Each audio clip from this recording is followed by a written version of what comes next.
Hey guys, welcome. This is Idle Hands, and today we will talk about a new series. It's about an MVP breakdown series.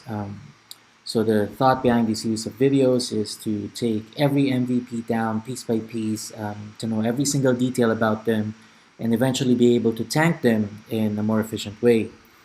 Now, my apologies if I haven't been uploading videos in the past couple of weeks. I was kind of busy with real life stuff and was also thinking of a new concept on, on some of the new Ragnarok videos I'll be uploading. So this will be the first video in the series, and this will be about one of my favorite MVPs, which is Spashire. Spashire is one of my favorites because it kind of gives tanks the ability to shine. He isn't an MVP who can be one hit or who can be killed pretty quickly. I'd say for a strong team, it'll probably take about 1 to 2 minutes before they kill him. So, um, regardless of how strong the hitters are, a tank is still needed and viable. Okay, well, first, we're going to talk about his stats, we're going to talk about his nature, then we'll talk about some of his skills. And then later on, I'll discuss some of the gears that I would prefer when tanking him. And likewise, also show a couple of videos that shows how we actually deal with him in Endless Tower. I would have wanted to kind of share videos from boss hunts, but the current state of the game right now is just very difficult to make it. To allow us to capture videos on boss hunts. In most cases, when you deal with Spashire in field, you'd be competing against 2 to 3 parties, and it's really hard to take a video. Okay, so first off, let's take a look at Spashire's stats. So Spashire is an MVP found in the basement of Clock Tower in Aldebaran. Let me just quickly look at his stats. So he's water element, so his body element is water. His size is medium and his race is demi-human. He also has about roughly 10 million HP. This low compared to other MVPs, but later on I'll discuss why he still comes out more durable than the other MVPs. So this is his stats, and just like any other monster in the game, Spashire has 0 Vit. That's because Vit adds another layer of damage reduction, and I feel like the game developers just didn't give Vit to monsters because it would just complicate things more. Okay, so he actually one of his drops is actually pretty good. So he drops Key of Clock Tower and Crystal Pumps. So if you get any one of those, you can consider yourself lucky. His card isn't so great. It's probably just a trophy in case you want to collect cards, or maybe for future updates if there will be any combination for his card. Okay, now talking about his skills, Spashire has a couple of physical skills as well as magical skills. And I won't write it down, but I'll just discuss it right now. Pretty much, he has Bowling Bash, so that's one of his physical AoEs. Probably also one of his deadly physical attacks, and Sonic Blow. Actually, when you get stunned by a Sonic Blow and then you get hit by a Bash, Bowling Bash, then you are pretty much in danger. That's because when you're stunned, you actually just take damage. You can't evade them. As far as I know, parry can still block it, but with the current techniques that I'm doing, it will be very difficult for me to take on Spashire if I'm always stunned. Luckily, these skills have very short range, and when I say range, I mean the effective range. So, like Bowling Bash, it's a one cell skill, and it has a minimum cast delay. So, in theory, and even in application, if you're not lagging, as long as you move constantly by about 3 cells, Spashire will either not be able to cast Bowling Bash, or he may cast Bowling Bash, but it will not hit you. Sonic Blow, on the other hand, has a little bit more range compared to Bowling Bash. I think it has about two cells range, which kind of makes it difficult to avoid. So that's probably one of the damages you just have to take head on. And that's also one of the reasons why your gear setup will not be completely against magic damage reduction. Although Spashire has two deadly magic spells. Okay, moving on to two. I mean, he's another physical skill. Sorry, it's a water attack. It's a very useless attack, but it's just worth mentioning. So it's a water element based attack that's physical in nature. He will cast it from time to time. Actually, you'd see him casting it when you do play dead in his on field. So just so you know. Moving on to his magic skills. Spashire has two magic skills. Both of them are very deadly. One is Meteor Storm, and the other one is Storm Gust. Now, Meteor Storm and Storm Gust, they both do very high damage. But the thing is, aside from using elemental armors and race damage reduction, you can actually cancel these skills. Spashire's Meteor Storm takes a very long time to cast, and to be honest, if you are focusing, then you probably will not even be able to drop Meteor. Storm Gust, on the other hand, is a little bit quicker, but it's still cancelable. Provided that your connection is good and you're not lagging, you should be able to cancel Storm Gust as well. So in theory, in a perfect world scenario, the only things you really have to care about would be his normal attacks, Bowling Bash, and Sonic Blow.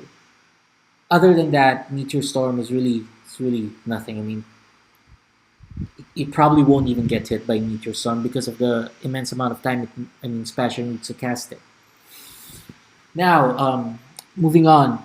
The next thing that makes Spashire very special is his debuffs. So he has two passive debuffs, and they activate as soon as you hit him. Okay, that's a trigger. You need to damage him. That's why, as a tank, if you're a pure tank, it's important that you don't attack Spashire. You don't deal damage to him, because when you attack Spashire, you will get inflicted by two debuffs. The first one is Fierce Torture, which is attack and magic attack minus 90%. Now, this is not the attack and magic attack that you see on your status bar. Okay, this 90% reduction applies into a backend formula in the game files. So this is the reason why people just takes time to kill Spashire, because spells like Meteor Storm, physical attacks, most of them will deal very minimal damage. I think at most they probably deal 4 digits damage. It also has a crit rate reduction of 70%, which explains why even ADL snipers will have less chance to do crits on Spashire. So it lasts for 15 seconds, but it activates every time you hit him. So it's pretty much a perma buff as long as you're fighting him. The other debuff is Vigor Steer. Now, I don't know if this is a debuff or if this is a buff. To be honest, I can't really tell. So it essentially gives you more attack speed. It gives you 20% attack speed. It reduces your cast time by 20%. However, it increases SP cost by 100%. And it also lasts for 15 seconds.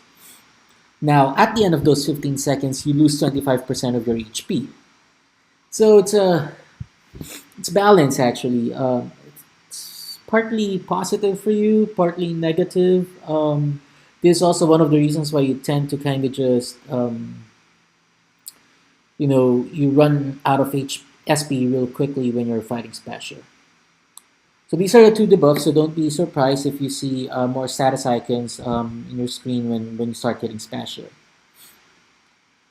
Okay, now let's move on to gears. For gears, and this list is just really what I'd prefer. There are other options and there are better options out there.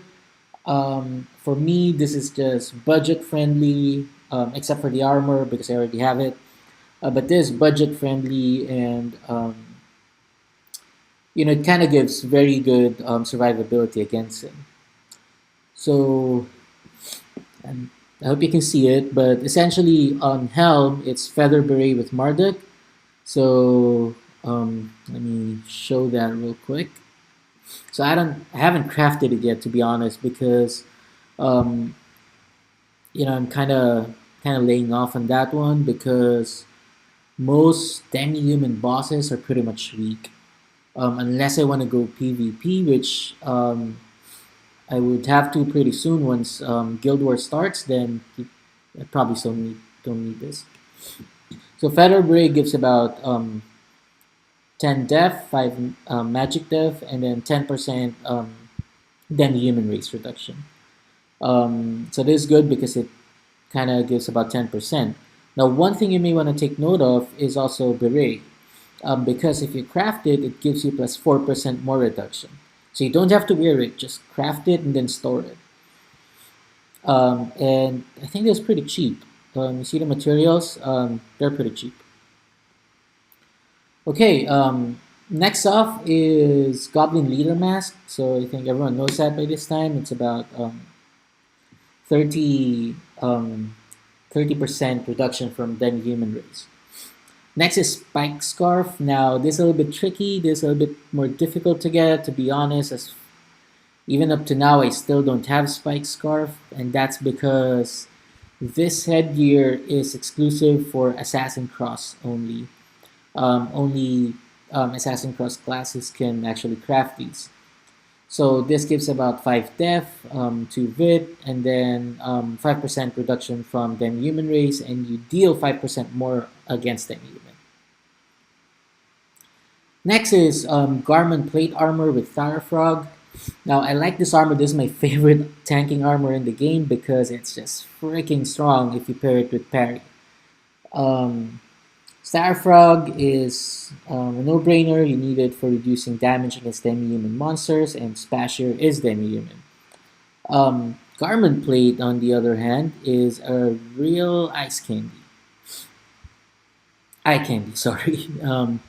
So this is my armor, this Garment Plate armor, and it's tier 4 and it's slotted.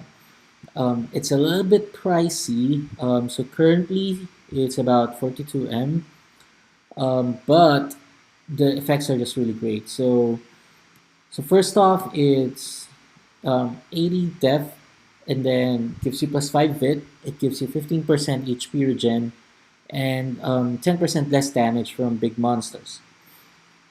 Now, but the real the real treat here is the tier 4 upgrade, which gives you plus 5 more vit, 300 more HP on top of all the other bonuses, and it gives a shield effect.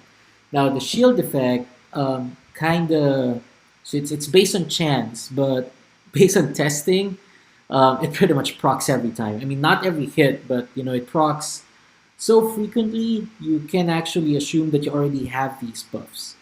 So it gives you 30% damage reduction and 30% magic damage reduction.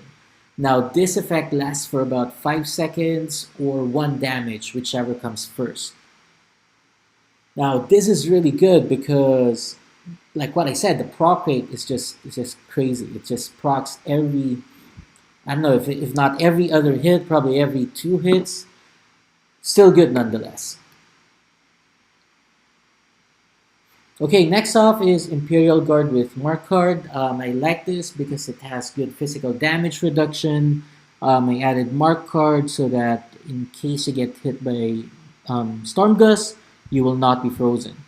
So as a tank, it's important that you don't get frozen, because if you get frozen and then parry just starts blocking the MVP's attacks, then he may change targets to your other teammates, which is something you don't want to happen because that may wipe you. Garment, Staunch Cape, sorry for the typo. Staunch Cape with or without Raydrick. I'll be honest, my garments aren't even slotted yet. I don't have Raydrick card, but it doesn't matter which boss I tank, we're all able to pull through. So Raydrick is just more of a luxury, okay? Now there's one key item when you're tanking, rune shoes. So even if it's not yet rune boots, it's important that you have rune shoes because it gives more heal. It gives about 20% more heal every time your priest heals you. Now that's very important because that 20% could really make a whole lot difference.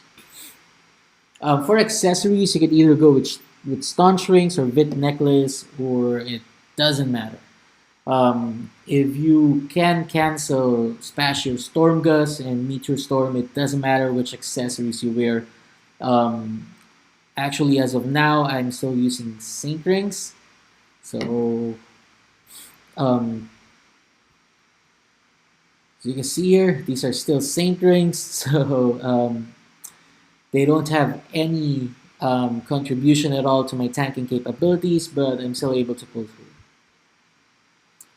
Okay, now what we'll try to do is we'll try to play some videos just to show you how we deal with Spashire, and then I hope this video helped you a lot.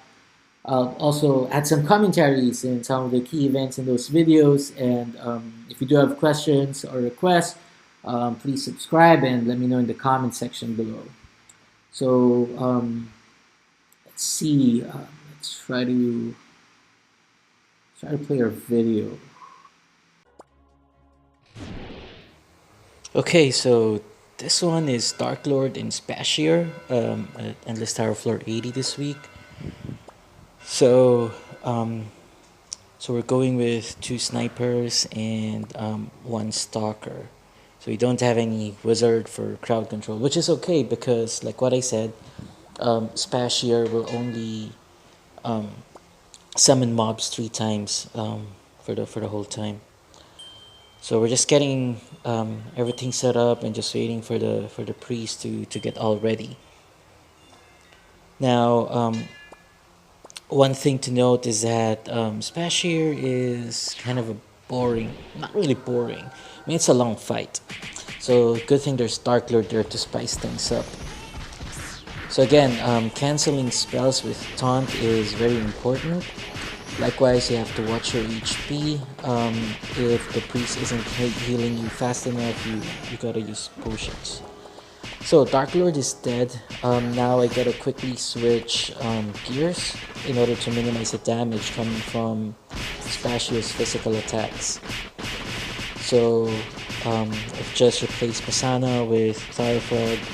I also replaced Rune Armor. It's important that you replace Rune Armor because Spashire is then human and essentially will deal more damage to you.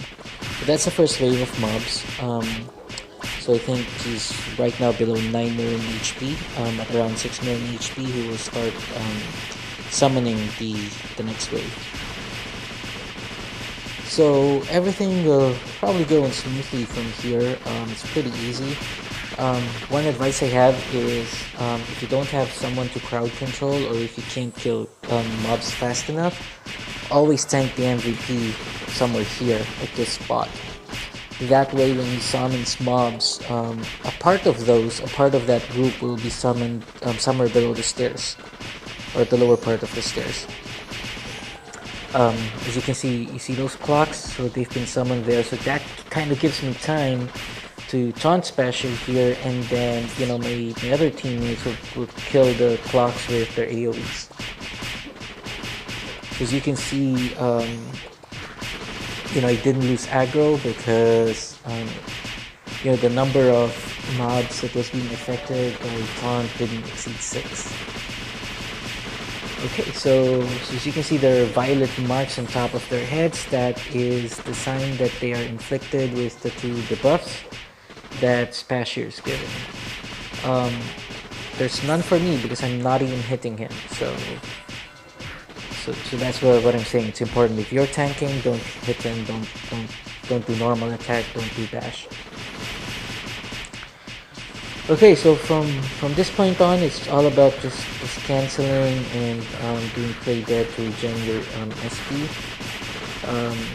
So you can see here, I've kind of gotten the touch back. I was able to kind of cancel Storm Gust right there. It isn't really difficult. It's just that you can't be lagging when you try to cancel, because if you're lagging, then you'll definitely be able to cast. Also, if he's casting Meteor, then you're lucky because Meteor will really take a long time to cast. Okay, so that's it. I hope you kind of liked the video.